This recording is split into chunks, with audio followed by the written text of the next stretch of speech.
I have this giant wood rack behind my workshop that's just completely full of trash. Tons of offcuts and random boards that I'll probably never use. But there's also a few boards that I've been holding on to for some special project that just seems like it's never going to come. So I guess today is the day, and man, am I happy I finally decided to use them. But we'll get back to that because first we need to make the body for this. I really should be installing my dust collection system or my outfeed table for the table saw or building my miter saw station, but instead of making any of these, I decided to go with this idea because I can't stick with a plan to save my life. So here we are. To avoid seeing the plies on the corners of this box, I can just cut these at a 45-degree angle, and that will hide all of the plies at the corners. That's redundant. So now we're back over at my workbench, and I'm adding glue to all the joints, and I'll just use my brad nailer to nail everything together.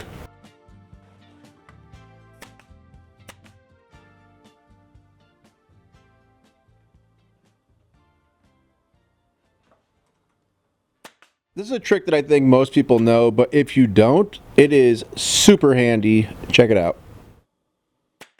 I hooked the tape measure down at the other end, and when I pull it, it is 43 3/4. I don't feel like trying to figure out what half of that is, so I'm gonna just pivot it all the way till it's 44.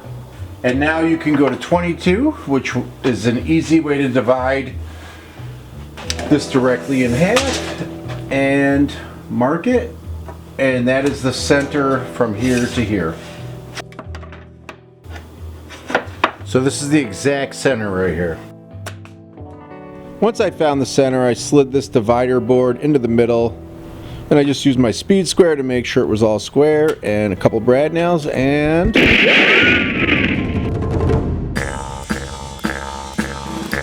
so this is one of the boards that I've been saving. I believe it's pine, which is crazy because it's like got this really dark tone to it. I've gotten a lot of floor joists and studs out of old houses, and they end up having like a really nice look to them. It's old growth pine, I guess. And as pine ages, it tends to get darker. But this wood is just so dark, I have a hard time believing it's pine, but maybe it is. If you guys know what kind of wood it is, leave me a comment. Maybe some sort of dark cedar or redwood or something, I don't know. Anyway, so far all I've done is rip these boards to width on the table saw and then cut them to length on the miter saw, and now I'm over at the workbench measuring and drawing out plans for these legs. These legs are different than anything I usually do. I just had a thought and decided to go for it. They're going to have a taper, so I picked a random spot on the bottom and then used a straight edge to draw a line. I also want to have a bottom shelf on this piece, so I measured and drew out my plans for that before I cut my taper. I'm hot gluing this straight 4x4 to my miter saw to create a fence that sticks out further than my actual miter saw fence. I'm going to be removing all of the material for the bottom shelf to sit in. So to do that, I set the depth stop on my miter saw to my desired depth, and then I started making all of my cuts. The reason for the 4x4 is because with the depth set, you'd end up seeing the curve of the blade in your cut if you use your actual fence, because the miter saw can't slide far enough back to make a flat cut. And that's very confusing, but just trust me. Go outside and try it for yourself and just see what happens. Okay, I set up a positive stop with my clamp to assure that all my legs would match. And once all of those cuts were made, I didn't have enough room to use the clamp to make my other cuts, so I just marked it with a marker on the 4x4. I swear all of this is going to make sense once you see the finished leg. Just stick with me. And then I made multiple passes in the spot where the shelf is going to sit, removing 1/8 of an inch at a time until, hooray, the legs were cut. When you raise the blade up, you still get this curve, so you can't cut all the way through, and I measured it so to see where it like lines up, and it's about right here. Doesn't have to be perfect because I'm just going to cut the rest up with my bandsaw or something like that. And then I brought the fence over so it lines right up with this, and I'll show you what. I promise my finger is not as close to the blade as it appears in this shot. It's just a weird angle. Then when you turn it over, see it's almost touching it, because you don't want to go all the way through, or else you could have a weird cut right there. Then I moved over to the bandsaw to just finish up my cuts like so. I got my line drawn right here, and then I'm gonna, in the back, I'm gonna take a piece of wood like this.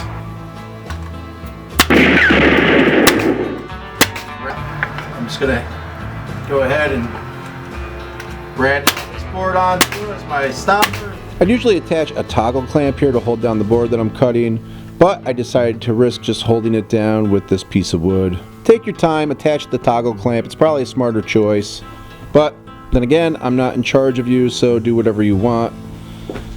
I will highly recommend though that you let the table saw blade come to a full stop and don't try to slide this back through.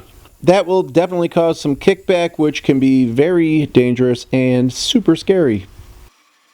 Okay, I cut the top of these legs off with my bandsaw to create that curve, and then I moved over to my router to put a round over on the outside edges of these legs.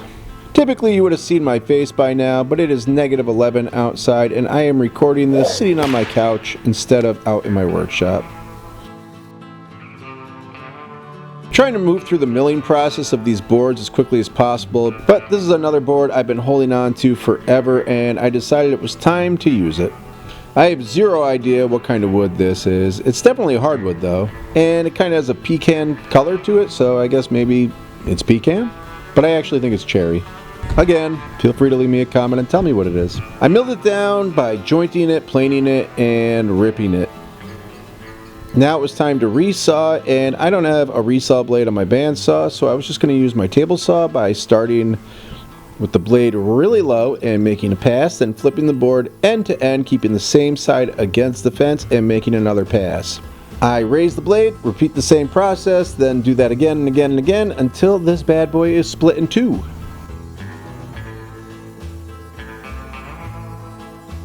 Off camera, I glued these two boards together, and while they dry, let's cut this piece of poplar. This one I recognize. I'm using poplar for this part because it's a hardwood that's not incredibly expensive, and I already had this piece, so it just worked for me. I wanted to use a hardwood because this is going to be the frame that hides the plies on the front of the body of this table, and hardwood equals less dents and dings and smoother and crispier cuts.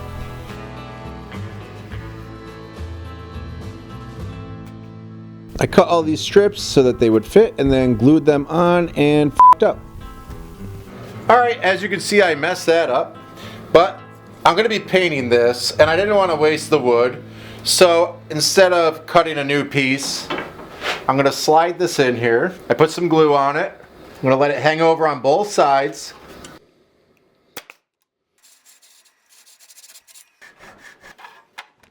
Now, I lost the footage of me making this frame on the back, but here's an animated reenactment to show the process. Alright, now that I cut this, it'll slide right into this frame. Perfect. Once I had this frame, I cut myself a piece of 1/8 inch plywood that would fit perfectly inside of it. Now I can hide the plies on the back and close it in. A smarter way to do this would have been to just cut a rabbet on the back of this before I assembled it, and then I could have just slid the 1/8 inch ply into that, and I could have avoided making this frame altogether, but I didn't think of that, and I'm not good at planning, so this is what I did. After that was done, I ran all of the outside edges of this cabinet thingy through my round over bit on my router, and then I could bring this whole thing down into the basement and fill any of the seams with some joint compound. I'm using some gray chalk paint to paint this whole thing, and later I'll find out how much I hate it, but we'll get there. I happen to just have this 3/4 inch plywood lying around for my friend Jesse. Thanks, Jesse. They own a kitchen design company, and anytime he has any scraps or anything laying around, he always gives them to me. Appreciate you, buddy. I use the openings in this to determine the depth of the drawers. I just put the back and the front all the way to the back of the drawer spot, and then I could slide my piece of plywood in to draw my line. I'm going to be using the cherry I cut earlier as a drawer face, so I took a cut off of that, and then I could use that as a reference as well to help me figure out how deep these drawers had to be.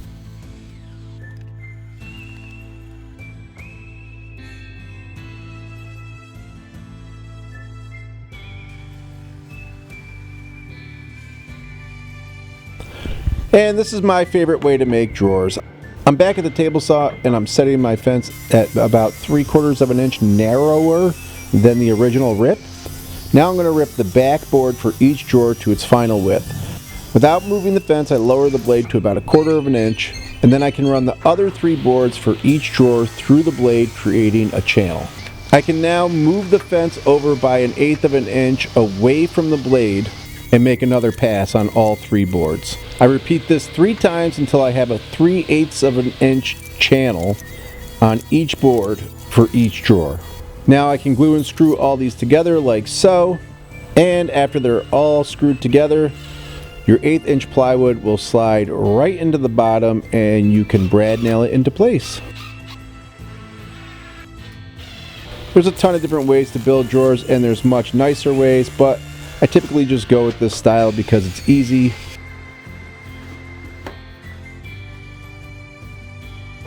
So this is when I started to realize that I may hate this thing. I was attaching the legs and I started to realize that the wood and the gray together reminded me of this desk I used to have from like Office Depot or Staples or something like that, one of those office supply stores. And that's not a look that I'm going for. But at this point I wasn't going to quit, so I just marked up where the legs were going to go and pre-drilled the holes from the outside in. This way I don't have to guess where the screws should go on the inside when it comes time to attach the legs. And speaking of that, it's time to attach the legs.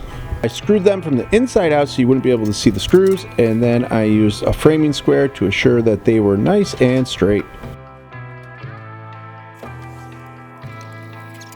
With that all done, I needed a bottom shelf for this, so I grabbed this 12 by 5-ish piece of leftover pine that I had. I cut it to length, gave it a sand, and then I could bring it all in and give everything a fresh coat of paint. I decided to make drawer pulls out of the same wood that I used for the leg. So I went outside and I kind of sketched them out onto the pieces of scrap wood that I had left over from the leg. And then I just cut them out with the bandsaw, then used my angle grinder to shape them. And then I moved over to the router table and I had a cove bit set up on the router table. This made me extremely nervous. I felt like my hands were so close to this. This is another time where you just want to let the tool come to a full stop before you try to remove the piece of wood.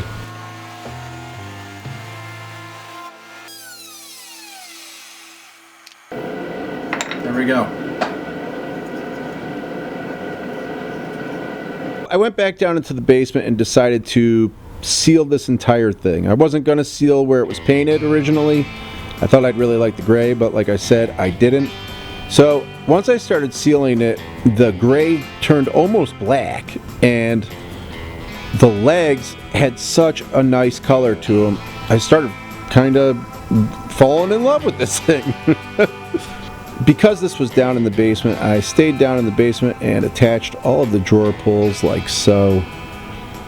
I just cut this little piece of wood to use as a spacer so that I made sure that all the drawer pulls were at the same height as one another. Screwed them right into the side. Then I screwed the other part into the side of the drawer itself, and now these can slide in and out, which is great. After that, I had to attach these drawer fronts, and to do that I just applied a bunch of glue to the back of the drawer fronts, lined them all up with some playing cards, and then clamped them on and left them overnight to stay clamped like so. Put some screws through the back of this drawer and into the drawer pulls. And then down where the legs and the bottom shelf meet, I just threw some screws in. I gave everything one more coat of poly and voila. Making something that's completely different from the style that you usually make can be really challenging, and that's something I really love about doing woodworking. Trying new things. So go outside and try something new. Thanks for watching. Hit subscribe. I don't know. Bye, see you again, and have a good dream. I was going to try to sell this, but I might just give it away. We'll see. If you do that, you'll always be poor. Just like the greasy rat that you are.